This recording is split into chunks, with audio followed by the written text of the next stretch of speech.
Hello students, in this video we will be seeing the transmission media, a topic from Unit 1. Now we are going to discuss the second portion of the communication medium or the transmission medium, which is nothing but the unguided medium or a wireless medium.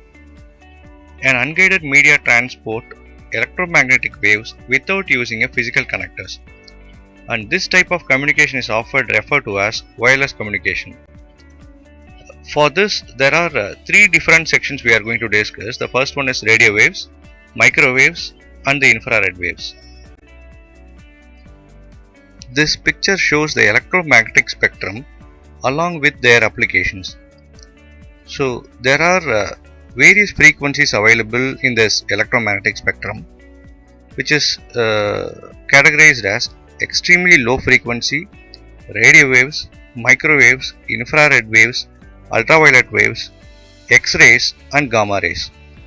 So as far as computer networks concerned, we will be using only three different waves here. The one is radio waves, microwaves and infrared waves. Radio waves and microwaves will have the frequencies ranges from 3 kHz to 300 GHz. Whereas infrared is ranging in between 300 GHz and 400 THz. The ground wave propagation is a method of radio wave propagation that uses the area between the surface of the earth and the ionosphere for transmission. The ground wave can propagate a considerable distance over the earth's surface, particularly in the low frequency and medium frequency portion of the radio spectrum.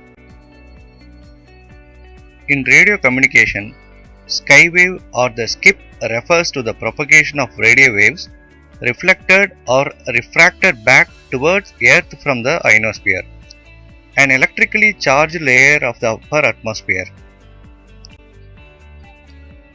Line of sight is a type of propagation that can transmit and receive data only where transmit and receive stations are in view of each other without any sort of an obstacle between them. For example, FM radio, as we have seen in the previous slide, here we are seeing the band, range, propagation and their applications. Ground wave propagation requires very low frequency and low frequency bandwidths, and as we have already seen, the ranges is between 3 to 300 kHz. Whereas for skywave propagation, it uses middle frequency, high frequency and very high frequency. Whereas the line of sight which we use for the applications like cellular phones, satellite communications, they require ultra high frequency, super high frequency and extremely high frequency. Among these three different waves, radio wave alone is used for multicast communications such as radio and television and paging systems, whereas microwave alone is used for unicast communications such as cellular telephones, satellite networks and wireless LANs. And finally, infrared alone is used for short range communications in a closed area using a line of sight propagation. So normally in our mobile phones before Bluetooth, we had this one called as infrared for data transfer between the two devices. There are many different types of antennas used for this wireless communication. Few of them are isotropic antenna, dipole antenna, monopole antenna, array, loop antenna, conical antenna, aperture antenna, traveling wave antenna are the few commonly used types. Among these antennas, omnidirectional antennas were mostly used for radio wave communications. Antennas were considered to be a most important equipments for any wireless communications.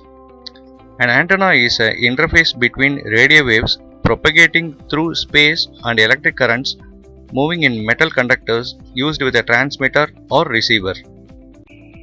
Unidirectional antenna focuses the radio frequency energy in one or two directions, which lowers the beam width and the overall area covered, but increases the strength of the signal and distance covered in that direction. Dish antennas or a parabolic antenna is an antenna that uses a parabolic reflector, a curved surface with the cross-sectional shape of a parabola. Fine, we have come to the end of this topic. We will see the next topic in the next video. Thank you.